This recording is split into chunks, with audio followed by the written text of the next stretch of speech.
Hey guys, we're back in the workshop and today I've got a small video for you and I'm going to show you today the finishing steps on the Indomitor because I've got sent some Indomitors back from the Cerakote with a pretty amazing Flecktarn Nacht coating, which is a quite unique Cerakoting, and we have to finish up the handles for the Indomitor and also get this knife sharp and ready to be shipped out.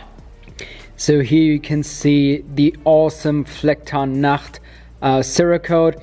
It's kind of like, if you know Multicam Black, which is my hat, but it's like the German pattern. It's a little bit brighter than Multicam Black, I would say, but it's also an amazing Cerakote.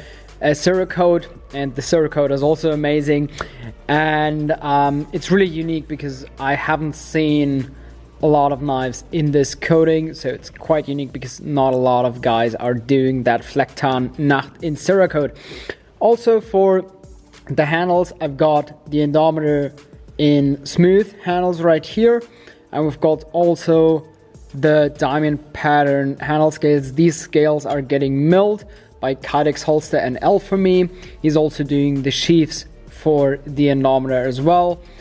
So let's get these scales out of their G10 and get these tabs cut off. Alright, so what I like to use for cutting out these scales, is I'm just going to use the Dremel with that cutting disc, because then I don't have to go in with the bandsaw and just cut it up. That's a little bit faster, and some of you guys would maybe say that's a lot of waste material, but don't worry, we are not going to waste all that good material, because I'm making G10 beads out of this G10, which then goes later onto the knife, and which is kind of cool to have as a little dangle thing, lanyard bead, whatever you want to use it, maybe as keychain. So it's a kind of cool thing to just use that material. We're working on to get it even better done, but that's it for now, but we don't waste that material. So let's get them cut out and grind off these tabs.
Alright guys, so now that the handle scales are done, I'm going to sharpen up these knives, and just to protect the knife from the metal clamp, I'm just going to use some tape it up, and then we can go to the sharpening station.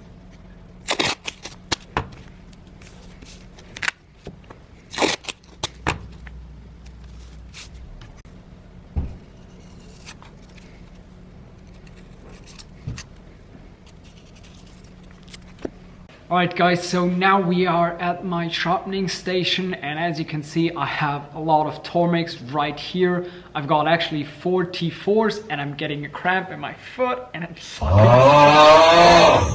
Alright guys, so now we are at my sharpening station, and as you can see I have a lot of Tormeks. These are the T4s, so the smaller brother of the T8, and I've got 4 of them.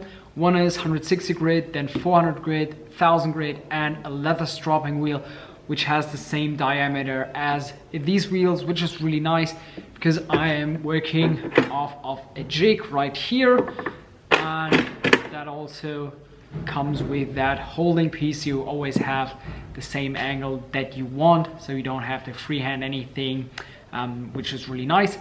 The other good thing about the Tormek is it is water cooled, so we are not going to overheat the edges, which is super important with knife sharpening, because you don't want to ruin your heat treat on your knife. So let's get these knives sharpened up.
So guys, the Indomitor in Flecktarnnacht is done, and this is just a short video to show you how the Flecktarnnacht actually looks like and how I work on these Indomitors. There are more steps into the Indomitor, like the heat treatment, drilling some holes and all that kind of stuff, but that was just a quick video on how I work on the Indomitor scales and what goes all into that project.